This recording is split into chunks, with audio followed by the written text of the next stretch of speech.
Hola, mis amigos. We are going to do a project today that involves warm colors and cool colors. And you're probably wondering, how do colors have temperature, warm and cool? Well, believe it or not, they do. So we're going to learn color temperature, warm and cool, with dogs and cats. And the way that I remember warm and cool colors is hot dogs and cool cats. So those are phrases. Hot dog thinks of warm colors, and a cool cat thinks of cool colors. And that's how we're going to remember our color temperatures and get to know some cats and dogs along the way. So you can, or I'm going to link these videos in the directions, so don't worry about them right now. We're going to watch some videos that remind us of the primary colors and the secondary colors. Those primary colors are the main colors, like Mondrian colors, and the original colors that mix every other one. So there's yellow, there's red, and there's blue. So amarillo yellow, always at the tip top of the color wheel, and then rojo red and azul blue.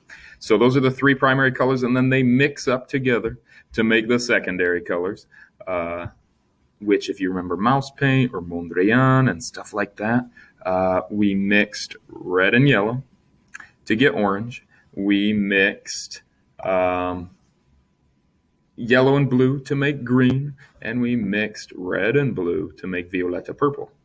So, like I said, the three primary colors, the top dogs. And then we just went over our color mixing. So the color wheel, like I always say, yellow's at the tip top like the sun up in the sky, shining down on us. And then the opposite or complementary colors across the road. So red and green, yellow, purple, orange, blue. So actually every cool color has a warm complement, and every warm color has a cool complement. And every primary color has a secondary complement. Crazy stuff with this color theory. And then, of course, if you ever want to make your color lighter, add some white. If you want it to be light, add some white, as I always say. So, what are the warm colors? What are the cool colors? Well, this chart will help you out. The warm colors, red, orange, yellow, pink. So red, orange, yellow kind of reminds us of fire, and then pink is actually just red mixed with white. So it's basically red, so that would consider it a warm color too. Then the cool colors, think water, the sky, calm, vegetation, green, blue, purple, turquoise. So some natural, some calming, water, stuff like that. Love it. Warm and cool colors. So another video to review color mixing. We will put that in the instructions for you to watch. And then, of course, dogs and cats. Who doesn't love dogs and cats? So I wonder if you guys have a pet at home, you could connect your hot dog and cool cat to your own pets, or a cat or dog that you know. Maybe it's like grandparents or a neighbors or a friends. Or maybe you want to connect it to some of your favorite cartoon dogs and cats. So, or invent your own. It's really up to you. Do you recognize any of these guys? They're pretty cute.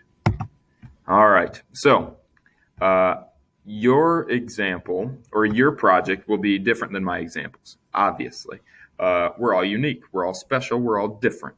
I want to show you a couple different ways you can use hot dogs and cool cats. You could use collage. So here I use different colored papers to cut up and glue and stick together and collage. Warm colors for the dog, cool colors for the cat.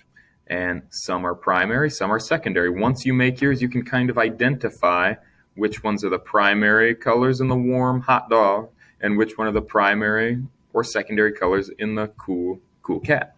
And then you could design with construction paper, crayons, or oil pastels on top if you want to. I did the same thing over here, except instead of just using colored paper, I painted the paper first. So all sorts of different ways you could collage. You could paint the paper, or you could just find colored paper and cut it and glue it, or you could just draw and color almost like you made your own coloring book. So you could do that too, but we just want to make sure we use the warm colors for our dog the cool colors for our cats. So that's how we're going to learn and remember our color temperatures, warm versus cool. Then in my demonstration video, I'm also going to show you another cool way how to draw famous cats and dogs, maybe from books or TV shows or comics, as well as a cool aluminum foil marker print. So as you can see, I once again have warm colors with my dogs and cool colors with my cats. And then I did the print with marker and tin foil, and I'm going to show you how to do that in one of the instructional videos. But then notice all my background is cool colors. You can see how it mixed some blues, some turquoise, some green, some violeta, and then in my warm colors it mixed some red and orange and yellow and pink.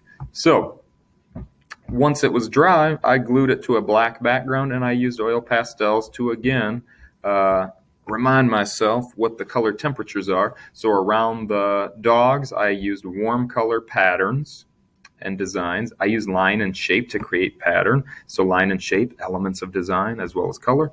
And then pattern is a principle of design. We're just so fancy, aren't we? And then I use cool colors to design and decorate the border frame around here. So I'll give you another vocab word. This is called a diptych, what I did. A diptych is a crazy word, but it means two artworks side by side. So kind of a dynamic duo, our warm hot dogs and our cool cats. So review this slideshow for color temperature and different ways you can make your dogs and your cats. But again, here's the warm colors and the cool colors. Here's our color mixing if you decide to paint paper or paint and fill in kind of a drawing that you create like a coloring book. So it's really up to you. But it all starts with those primary colors. Boom. So hot dogs, cool cats, color theory. This is crazy, intense stuff, but I know you can handle it. You're champion artists. Keep up the good work, and I cannot wait to see what you come up with your hot dogs and cool cats too. Adios, amigos.